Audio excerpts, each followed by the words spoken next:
How many men were driven from the Irish Republic by the Dannon apartheid government and the Irish Republican Army? I spoke to a couple of Republicans about stuff that happened in the past that we laid arrest. It's water under the bridge, that part of it, but they said they're at the mercy of the Dannon crew, these witchcrafts in Dublin. So clearly there's billions and billions of pounds and euros offshore that belong to people, the hidden victims, people like myself who are driven out of Ireland, tens of thousands of us, because they wouldn't bow down to the IRA. I hope you see serious hidings. I know some people that got broke up for not got their legs put round poles and snapped in half. Other fellas got smashed off face, smashed in with baseball bats for nothing more than saying no to a bully in a pub and stuff like that, you know. These people are the hidden victims, and when they ran to England they were persecuted by the police because they couldn't go to the Irish community, because the Irish community was overrun by the people from the Dannon. So there's a lot of hidden victims as well. There's a lot of women after being raped, and there's a lot of stuff out there happening that no one's talking about. It's all being brushed under the carpet. I want that money for the start. I want every penny of it back, because it belongs to the Irish people. There's no war anymore, and no one's going to start up any more war between the Irish and the British, because we don't want that. No one wants it. But we want the money, because things at times are getting hard for certain individuals. We want that money. We want to track it down. We want to pay. And we want to know why the Irish Army specifically didn't accept certain people from certain families into the military, but they take other people. It's a very elite force, the Irish Army. There's something, I'm missing something here.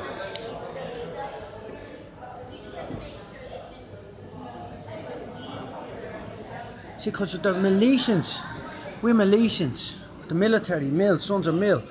But there's another crew in Ireland, the sons of the Dan, and they're giving everything abroad. They're like a little apartheid government, but you can't see them because they're not a different colour than us. They have the same colour skin.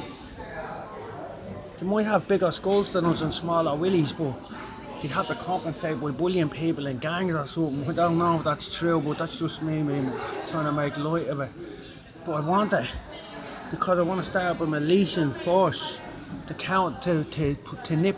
See, we have to go to the root of terrorism to find out how to defeat it. And the root of terrorism sits with the Irish Republican Army and the British MI5.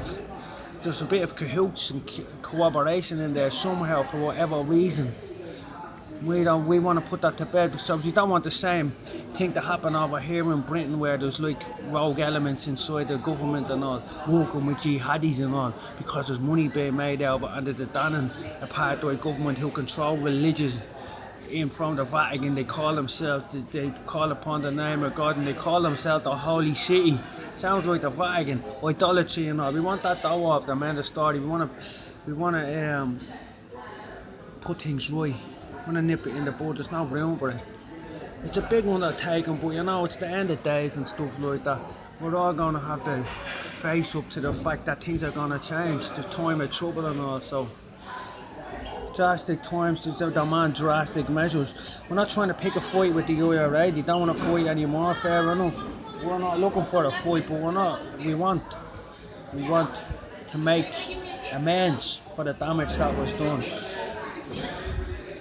The militias, and I want people to come in, the sons of these people that have survived, and I want them to be trained in counter-terrorism measures.